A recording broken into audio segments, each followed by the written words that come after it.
발표 시작하겠습니다. 제 연구 주제는 Real-Time AI Assist Diagnostic System for Early Detection of Cervical Cancer입니다. 발표 순서는 다음과 같습니다. 먼저 연구의 배경과 필요성부터 말씀드리겠습니다. 자궁경부암은 전 세계 여성에서 네 번째로 흔한 암입니다. 매년 약 66만 건의 진단과 35만 명이 사망합니다. 사망자의 약 90%는 저소득 및 중저소득 국가에서 발생하는 것으로 보고되고 있습니다. 화면 오른쪽 지도에서 보시는 것처럼 아프리카를 포함한 일부 저개발 국가에서는 여전히 발생률과 사망률이 매우 높은 상태입니다. 따라서 예방 가능한 암임에도 불구하고 실제로는 예방이 잘 안되고 있는 대표적인 질환이라고 볼 수 있습니다. 그 이유 중 하나는 검진 접근성의 차이입니다. 이 슬라이드는 아프리카 및 저소득 국가와 고소득 국가의 검진율과 치료 접근성을 비교한 것입니다. 저소득 국가에서는 자궁경부암 검진 경험이 있는 여성의 비율이 5% 이하, 고소득 국가에서는 60% 이상으로 큰 차이가 나고 자궁경부 병변을 치료할 수 있는 시설 자체도 매우 제한적입니다. 산부인과 전문의, 병리과 전문의 등 전문 인력도 부족하기 때문에 병변을 조기에 발견하지 못하고 진행된 상태에서 발견되는 경우가 많은 상황입니다. 이런 문제를 해결하기 위해 WHO에서는 잘 알려진 90, 70, 90 목표를 제시했습니다. 15세 이전 HPV 백신 접종률 90%, 35세와 45세의 고성능 검진을 받은 여성 70%, 전암 및 암으로 진단된 경우 90%가 적절한 치료를 받게 하는 것, 이 세 가지가 충족되면 인구 10만 명당 자궁경부암 발생률을 4명 이하로 줄일 수 있다고 보고하고 있습니다. 하지만 실제 현장에서는, 특히 저자원 환경에서는 이 목표를 달성하기 위해 필요한 검진 인프라와 인력 장비가 충분하지 않은 상황입니다. 여기서 저비용 장비와 AI 보조 진단의 역할이 중요해집니다. 현재 세포검사는 화면 왼쪽 그림처럼 병리의사가 현미경 아래에서 슬라이드를 한 장씩 직접 관찰하면서 이루어집니다. 슬라이드 수가 많고 세포 형태 차이가 매우 미묘하기 때문에 관찰 피로, 개인 간 판독 기준 차이가 언제든지 생길 수 있는 구조입니다. 특히 선별 검진에서는 애매한 병변을 놓치지 않으면서도 불필요한 과진단, 과잉 검사를 줄이는 것이 중요한데 이런 반복 작업에서 사람의 일관성을 유지하는 것이 쉽지 않습니다. 세포 검사 방법 자체도 두 가지로 나뉩니다. 오른쪽은 전통적인 컨벤셔널 팝스미어로 도말이 두껍고 세포가 겹쳐 보이며 배경도 지저분한 경우가 많습니다. 반면 왼쪽의 리퀴드 베이스 사이톨로지는 단층으로 세포가 깔리고 배경이 상대적으로 깨끗해 판독이 조금 더 수월합니다. 중요한 점은 어떤 방식으로 채취하고 염색 도말했는지에 따라 이미지 특성이 크게 달라지는 것이고 이는 곧 AI 모델의 일반화 성능에도 영향을 줍니다.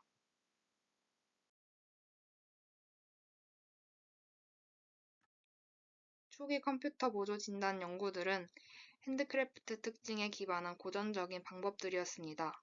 세포의 크기, 모양, 텍스처, 핵 세포질 비율과 같은 특징을 사람이 직접 정의하고 SVM이나 랜덤 포레스트 같은 클래식 머신러닝 분류기에 입력해서 정상, 비정상 여부를 판단하는 방식이었습니다. 이 방법들은 어느 정도 성능을 보였지만 특징 설계가 복잡하고 새로운 데이터셋마다 다시 튜닝이 필요하다는 한계가 있었습니다. 이러한 한계를 해결하기 위해 CNN 기반 연구가 진행되고 있습니다. CNN은 슬라이드 이미지를 작은 패치로 나누어 보면서 경계, 텍스처, 형태 정보를 자동으로 학습할 수 있기 때문에 사람이 일일이 특징을 정의하지 않아도 됩니다. 이로 인해 기존 CAD보다 훨씬 높은 성능을 보이는 연구들이 보고되고 있고 자궁경부암뿐 아니라 여러 병리 영역에서 딥러닝 기반 판독 보조 시스템이 활발히 개발되고 있습니다. 자궁경부 세포 검사에서 AI가 다룰 수 있는 진단 단위는 한 가지가 아니라 크게 세 가지 레벨로 생각할 수 있습니다. 첫 번째는 셀 레벨 진단으로 개별 세포를 정상, 비정상으로 분류하는 수준입니다. 두 번째는 홀 슬라이드 레벨로 한 장의 세포 도말 슬라이드가 음성인지 어떤 등급의 이상이 있는지를 판단하는 레벨입니다. 마지막은 페이션트 레벨 진단으로 여러 장의 슬라이드와 콜포스코피 소견, HPV 검사 결과 등을 종합해서 이 환자를 추적 관찰할지 조직 검사를 할지 같은 의사결정을 하는 단계입니다.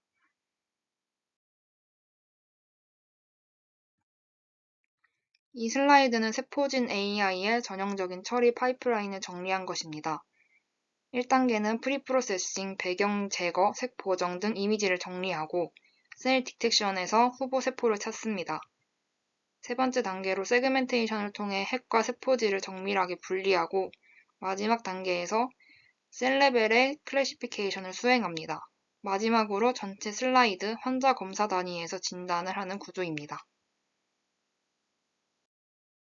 이러한 연구 배경에서 본 연구는 스마트폰 기반 질 확대경에서의 병변 위치 표시 및 등급 분류, 홀슬라이드 이미지 또는 사이톨로지 이미지에서의 의심세포 검출, 그리고 이런 기능들을 온디바이스 또는 엣지 컴퓨팅 환경에서 동작하도록 만드는 것을 목표로 합니다.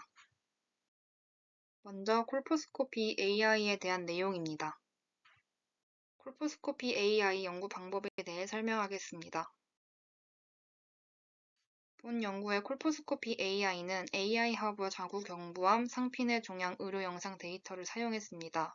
전문가가 1차 어노테이션을 수행하고 교육을 받은 비전문가가 추적 작업과 상호 검증을 반복합니다. 최종 결과는 그룹 관리자가 툴을 활용해 검토하고 관리하며 고품질의 라벨링 데이터셋을 구축합니다. 콜포스코피 데이터셋은 4개의 클래스로 분류되어 있으며 각 병변의 시각적 특징을 기준으로 노멀, 로실, 하이실, 캔서로 라벨링을 수행했습니다. 콜포스코피 이미지는 저배율부터 고배율까지 다양한 이미지로 구성되어 있어 데이터 편향을 방지하였으며 세그멘테이션 마스크는 오픈CV를 기반으로 제이슨 파일의 좌표 정보를 활용하여 자동 생성하였습니다.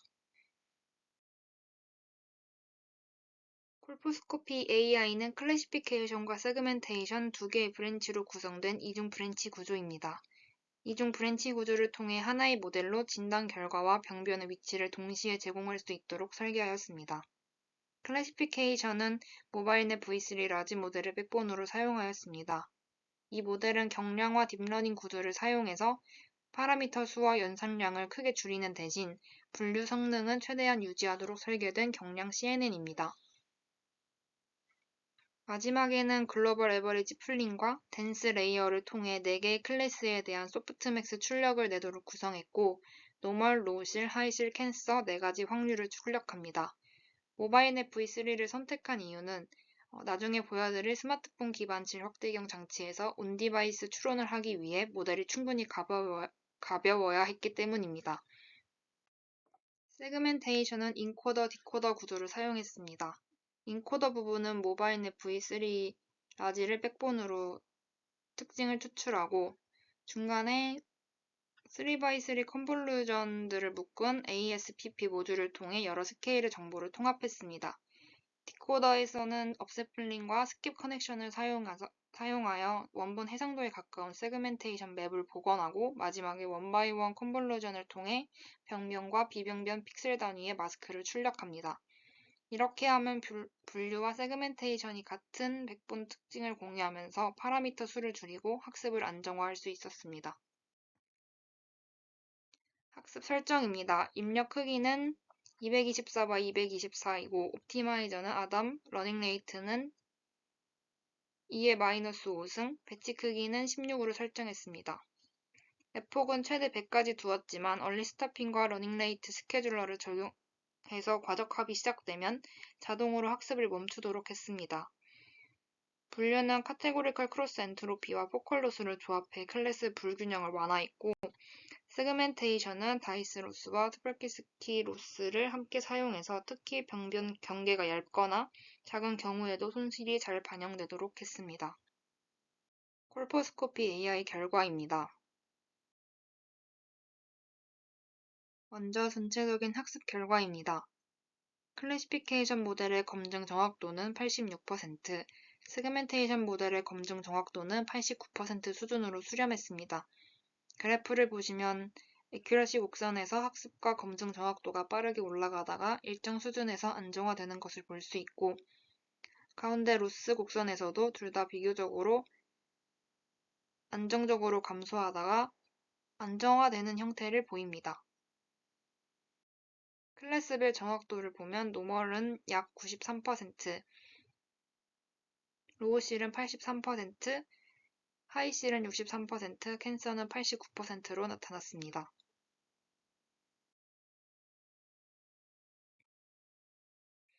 해당 슬라이드에서 보이는 장비는 3D 프린터로 제작한 포터블 콜포스코피입니다.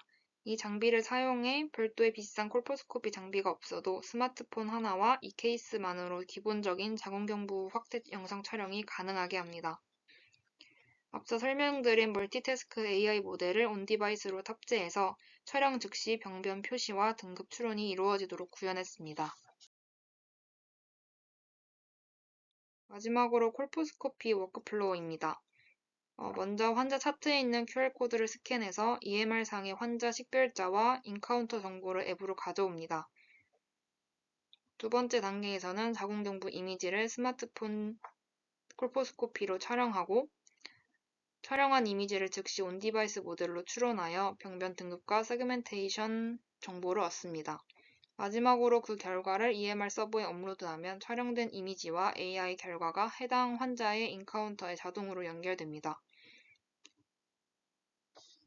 이렇게 해서 콜포스코피 부분에서는 데이터 수집, AI 추론, 결과 저장까지 임상 워크플로우와 연결된 하나의 프로토타입을 구현했습니다.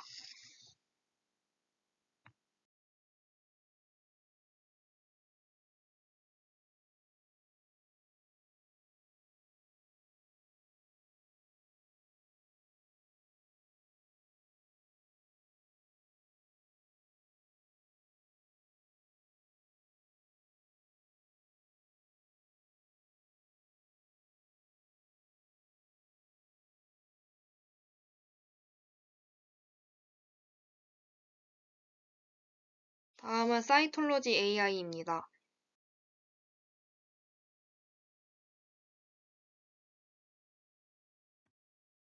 사이톨로지 AI 연구 방법에 대해 먼저 설명하겠습니다. 이 연구에서는 세 가지 대표적인 공개 팝스미어 데이터셋을 사용했습니다. 먼저 SI-PubMed는 4049개의 셀 이미지를 5개의 세포 유형으로 분류되어 있습니다. 두 번째로 크릭서빅스는 다중세포 이미지 400장과 약 11,000개 이상의 세포 이미지를 베체스타 시스템 기반의 6개의 등급으로 라벨링했습니다. 마지막으로는 허레브 데이터셋입니다. 단일세포 이미지 데이터셋으로 917개의 세포를 7개의 정상, 비정상 카테고리로 나눈 데이터입니다. 세 데이터셋 모두 각기 다른 기관, 다른 염색 스캐너 환경에서 수집되어 있기 때문에 단일 데이터셋으로 학습한 모델은 다른 데이터셋으로 옮겼을 때 성능이 떨어지기 쉽습니다. 같은 세포 조직이라도 데이터셋에 따라 색감, 밝기, 배경이 크게 달라지는 것을 실제로 확인할 수 있습니다. 이런 상태에서 하나의 데이터셋에만 맞춰 학습한 모델은 다른 병원과 기관에서 가져온 슬라이드에 대해서 일반화 성능이 떨어질 수밖에 없습니다. 그래서 본 연구에서는 검출 분류 모델에 들어가기 전에 조명과 염색 보정을 하는 파이프라인을 먼저 설계했습니다. 본 연구에서는 크릭 데이터셋을 타겟으로 조명 보정과 염색 보정을 수행했습니다.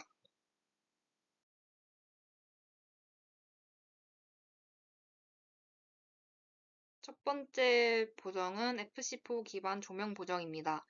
조명 보정을 위해서는 데이터셋의 조명 정보가 필요합니다. 하지만 저희는 공개 데이터셋을 사용하여 진행하기 때문에 정답지로 사용할 조명 정보를 먼저 추출해야 했습니다. 먼저 슬라이드에 세포가 없는 부분은 중성광에서 백색을 띈다는 전제 조건으로 진행했습니다. 즉, 현미경 슬라이드의 배경 유리 영역은 염색 영향이 거의 없고 실제 광원색을 가장 잘 반영한다고 가정했습니다. 구체적인 절차는 화면과 같습니다. 먼저 원본 이미지를 여러 패치로 나누고 그중 화이트 패치라고 부를 수 있는 밝고 중립적인 영역을 선택해야 합니다. 원본 이미지를 sRGB에서 선형 RGB로 선형화합니다. 그 다음 OTSU 임계값으로 배경 후보를 1차 분리한 뒤 그중 밝기 상위 5% 픽셀만 고르고 너무 밝거나 너무 어두운 부분은 제외하고 화이트 후보를 정제합니다. 정제된 픽셀들의 채널 값에서 퍼센타일 화이트 포인트를 구하고 이를 정규화하여 단위 조명 벡터 RGB를 얻습니다. 이 과정에서 얻은 단위 조명 벡터는 FC4의 정답지로 사용됩니다. FC4는 왼쪽의 컨볼루전 레이어에서 알렉스넷을 그대로 사용해서 엣지나 텍스처 같은 저수준 특징을 추출합니다. 중간에 컨볼루전 6와 7에서 각 위치에 신뢰도 맵을 만들고 오른쪽에 표시한 하이 컨피던스 영역만 골라서 컨피던스 웨이티드 풀링을 해주면 아래쪽에 보이는 것처럼 일루미네이션 컬러를 추정할 수 있습니다. 마지막으로 추정된 조명색을 사용해 아래 화살표에 적어둔 것처럼 봉크리즈 보정을 진행해 최종적인 조명 보정이 된 이미지를 얻게 됩니다. 봉크라이즈 색 보정의 원리를 직관적으로 설명하는 파트입니다. 먼저 왼쪽 그림에서 위에 A와 B의 이미지는 같은 거실 장면이지만 사용된 조명 스펙트럼이 서로 다른 경우입니다. 왼쪽 그래프에서 보시듯이 파장에 따라 들어오는 에너지 분포가 달라지면 실제로 눈에 도달하는 RGB 성분도 함께 변하게 됩니다. 이 빛이 망막의 LMS 원추 세포를 자극하고 이후 시신경과 시각 피지를 거치면서 뇌는 조명이 바뀌어도 물체의 색을 최대한 일정하게 보이도록 각 원추 세포의 민감도를 독립적으로 조절하는 개인 컨트롤을 수행하게 됩니다. 이런 조명 변화에도 색이 크게 달라지지 않도록 유지하는 현상이 바로 사람의 눈의 색상 항상성입니다.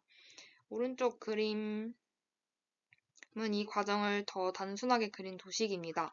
위에서부터 중립 조명, 따뜻한 조명, 푸른 조명처럼 조명색은 계속 바뀌지만 내가 인식하는 물체 색은 크게 변하지 않고 비슷하게 유지됩니다.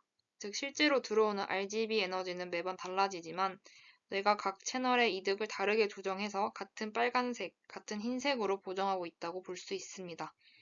봉크라이즈 모델은 이 과정을 수학적으로 단순화한 모델입니다. 각 채널이 서로 다른 개수로 스케일 조정된다고 가정해서 대각행렬을 진행하여 색 보정을 표현합니다. 저희가 사용한 FC4 기반 조명 보정도 같은 아이디어를 따르고 있으며 팝스미어 이미지에서 배경이나 흰 부분의 색을 이용해 조명을 추정한 뒤 이러한 봉크라이즈 보정을 적용함으로써 병원이나 스캐너와 달라도 가능한 한 비슷한 색 공간으로 맞춰주는 역할을 하게 됩니다. 조명 보정 후에는 염색 정교화를 적용했습니다. 지금 화면에 보이는 세 가지 방법은 병리 이미지에서 널리 사용되는 전통적인 염색 정교화 방법입니다. 먼저 레이나드 방법은 LAB 색 공간에서 각 채널의 평균과 표준 편차를 타깃 이미지에 맞춰주는 가장 기본적인 글로벌 컬러 매칭 방식입니다. 맥켄코 방법은 SVD를 이용해 스테인 벡터를 추정한 뒤 이를 바탕으로 이미지를 스테인 성분으로 분해하는 방식입니다. 마지막으로 베나든 방법은 스페어스 NMF를 이용해 핵 세포질 등 서로 다른 스테인 성분을 분리하는 방법으로 구조 정보를 비교적 잘 보존한다는 장점이 있습니다. 다음은 딥러닝 기반 염색 보정 방법입니다. 먼저 스테인겐은 사이클겐 구두를 사용해 서로 짝지어지지 않은 언페어 이미지와 타겟 이미지 사이의 염색 스타일을 변환합니다.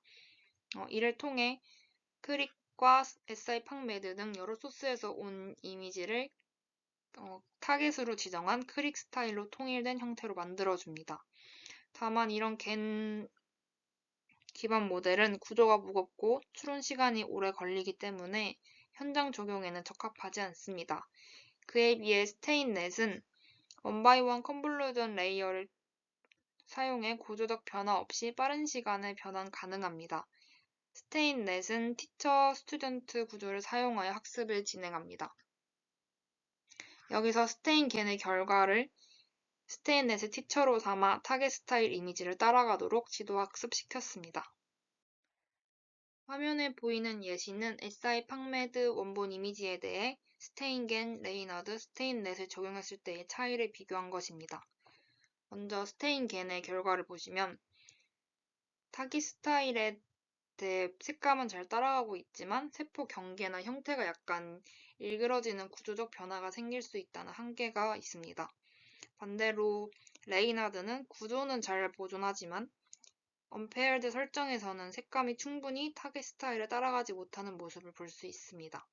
그래서 저는 두 방법의 장단점을 보완하기 위해 두 방법을 조합해 진행했습니다. 이 슬라이드는 스테인넷용 티처 이미지를 어떻게 만드는지를 정리한 그림입니다. 맨 왼쪽은 원본 이미지이고 그 옆은 FC4를 이용해 조명 보정을 적용한 후의 이미지입니다. 아래에 보이는 이미지는 스테인겐으로 타깃 스타일 색감을 입힌 결과입니다. 저희는 이 스테인겐 결과를 색감 기준이 되는 참조 이미지로 두고 레인하드를 1:1 매칭으로 보정을 수행했습니다. 이렇게 얻어진 이미지를 스테인넷이 따라가야 할 티처 이미지로 사용했습니다. 맨 오른쪽 스테인 결과는 이 티처 이미지를 목표로 학습한 결과로 스테인겐 수준의 색감 정렬은 유지하면서도 레이나드처럼 구조는 원본에 가깝게 보존하는 것을 목표로 했습니다. 스테인 정교화 이후에는 세포 검출 단계입니다. 조명 보정과 스테인 노멀라이즈를 거친 사이톨로지 이미지는 욜로 V8 기반 검출 네트워크에 입력됩니다. 왼쪽은 컨볼루전 레이어와 C2F 블록으로 구성된 백본 부분이고 중간에 FPN과 PNN 구조를 통해 여러 해상도의 피처 맵을 통합해서 작은 세포부터 큰 세포까지 동시에 볼 수 있도록 했습니다. 마지막으로 욜로 V8의 디텍션 헤드에서 각 위치에 대한 바운딩 박스와 클래스 점수를 예측하고 아래 오른쪽 예시처럼 이상세포 후보 영역을 박스로 검출하게 됩니다. 세그멘테이션에서는 마스크 RCNN 구조를 사용해 한 번의 모델 추론으로 병변의 위치와 픽셀 단위 마스크를 동시에 예측하도록 설계했습니다.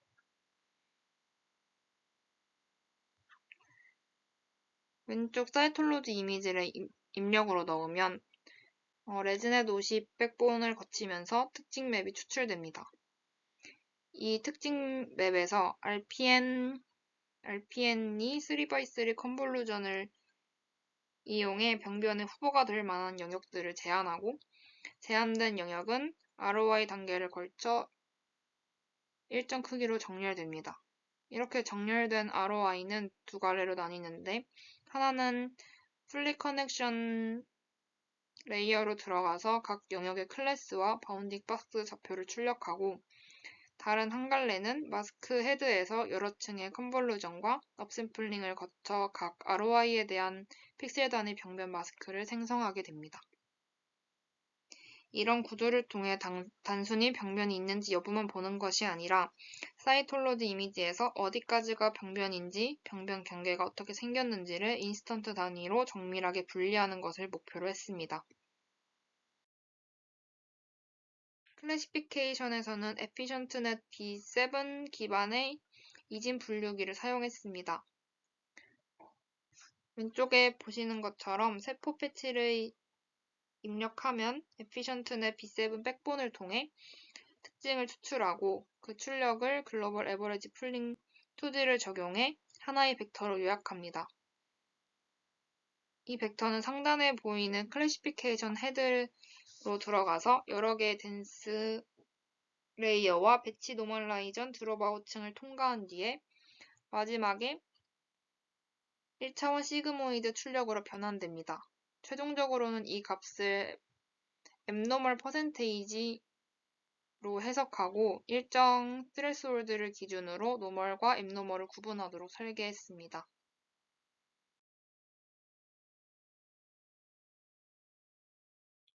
사이톨로지 AI 결과입니다.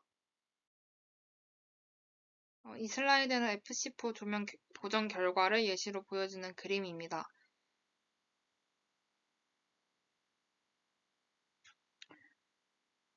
왼쪽 이미지는 조명 보정 전 원본이고 오른쪽은 FC4를 적용한 후의 이미지입니다. 아래 표시된 앵귤러 에러는 FC4가 추정한 조명색과 레퍼런스 조명색, 즉 크릭 데이터셋 조명색 사이의 각도 차이를 의미합니다. 각도값이 작을수록 조명을 더 정확하게 추정했다는 뜻입니다. 이 슬라이드는 조명 보정과 염색 정규화 조합에 대한 정량 평가 결과를 정리한 표입니다. 먼저 표를 보시면 왼쪽에는 FC4 적용 여부와 정규화 방법, 그리고 오른쪽에는 그 결과를 평가한 SSIM, LPIPS, 마할라노비스 디스턴스 값이 정리되어 있습니다. SSIM은 구조가 얼마나 잘 보존되었는지, LPIPS는 사람이 눈으로 봤을 때 시각적 차이가 얼마나 되는지, 마할라노비스는 색 분포가 타깃 도메인에 얼마나 가까운지를 나타내는 지표입니다. 전반적인 경향을 보면 스테인 겐만 사용했을 때는 색감이 타겟에 가깝지만 구조가 조금 더 많이 변형되었고, 레이너드만 사용했을 때는 구조는 잘 보존되지만 색감 정렬이 충분하지 않은 것을 확인할 수 있습니다.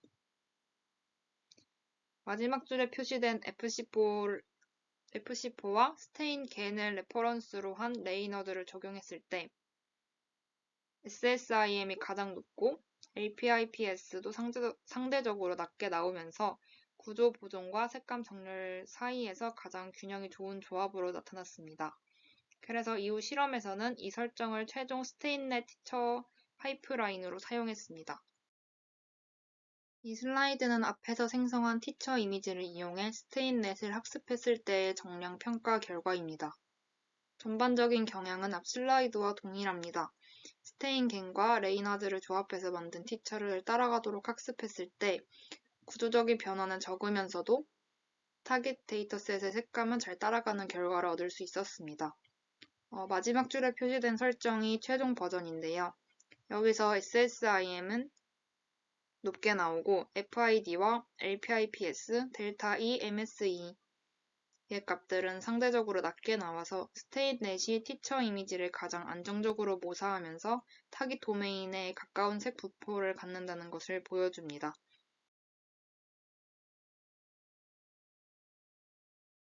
이 슬라이드는 디텍션 모델의 결과입니다.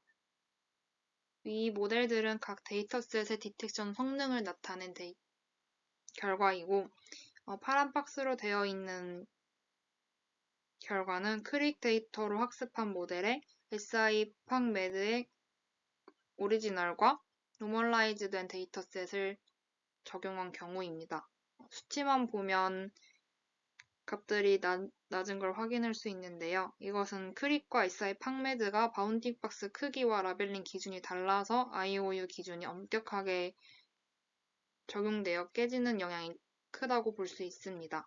여기서 중요한 포인트는 같은 조건에서 비교했을 때 원본 데이터보다 스테인넷으로 정교화한 SI 팍 노멀라이즈 데이터셋에서 지표가 조금 더 높다는 점입니다. 즉 전처리로 색감과 배경 톤을 맞춰주면 크로스 데이터셋 상황에서도 검출 성능이 약간이나마 개선된다는 걸 보여주는 결과입니다. 이 슬라이드는 방금 표의 설정에서 나온 검출 결과 예시입니다. 왼쪽이 정규화 전, 오른쪽이 최종 보정을 거친 후의 데이터셋인데요. 보시면 정규화 후의 이미지에서 세포 박스가 더 많이 잡히고 신뢰도 점수도 올라간 것을 확인할 수 있습니다.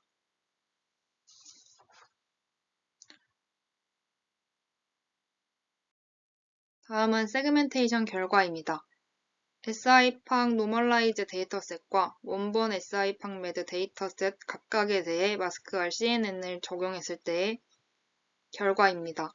두 설정 모두 민 다이스에서 약 95%, IOU에서 91%, 리콜에서 100%로 매우 높은 분할 성능을 보인다는 것을 확인할 수 있었습니다. 사이톨로지 클래시피케이션 결과입니다. 파란색 박스로 쳐져 있는 부분을 보시면 SI 팍매드 원본보다 스테인넷으로 정교화한 SI 팍 노멀라이즈를 썼을 때가 전반적으로 애큐러시와 F1 스코어가 약간 더 높은 경향을 보입니다. 같은 모델이라도 염색 조명 차이를 줄여놓고 학습 평가를 하면 세포 모양 자체에 더 집중할 수 있어서 특히 앱노말 쪽 분류 성능이 조금 더 안정적으로 올라가는 것을 확인할 수 있었습니다. 두 번째 표는 테스트를 모두 SI 팍매드 노멀라이즈로 고정한 결과입니다. SI 팍매드 비율을 0에서 20%까지 늘려가면서 학습을 진행했습니다. 결과를 보시면 SI 팍매드 비율이 늘어날수록 ROC AUC 값도 높아지는 것을 확인할 수 있었습니다. 즉, 한번 정규화된 SI 팍매드 데이터셋을 조금만 섞어도 안정적으로 검출하는 것을 확인할 수 있었습니다. 컨클루전입니다. 먼저 콜포스코피 AI 연구를 정리하자면 본 연구에서 구현한 콜포스코피 모델을 스마트폰 기반 포터블 콜포스코피에 탑재하면 1, 2차 의료기관이나 저자원 지역에서도 보다 쉽게 검사를 시행할 수 있습니다. 또한 촬영과 동시에 실시간 추론이 가능해 의사가 화면에서 바로 병변 후보와 위험도를 확인할 수 있는 도구로 활용될 수 있었습니다. 다음은 사이톨로지 파트입니다. 먼저 현미경에서 촬영된 세포 이미지를 왼쪽 위에 보이는 것처럼 원본에서 FC4 조명 보정을 거쳐 스테인넷 염색 정교화 순서로 전처리가 진행됩니다. 이 단계에서 병원 스캐너에 따라 달라지는 조명과 염색 차이를 최대한 줄여줄 수 있습니다. 전처리된 이미지는 아래쪽에 보이는 것처럼 디텍션 모델에서 개별 세포 후보를 찾고 세그멘테이션 모델로 세포 영역을 픽셀 단위로 분리한 뒤에 마지막으로 클래시피케이션 모델이 각 세포가 노멀인지 앱노멀인지를 판별합니다. 오른쪽 화면처럼 최종 결과는 뷰어상에서 의사가 슬라이드를 보면서 강조된 세포와 분류 결과를 함께 확인할 수 있는 형태로 제공되게 됩니다. 즉 조명 염색 정교화부터 세포 검출 분류까지 하나의 파이프라인으로 묶어서 세포진 판독을 보조할 수 있는 워크플로우로 구현된 것이 본 연구의 사이톨로지 파트라고 보시면 됩니다.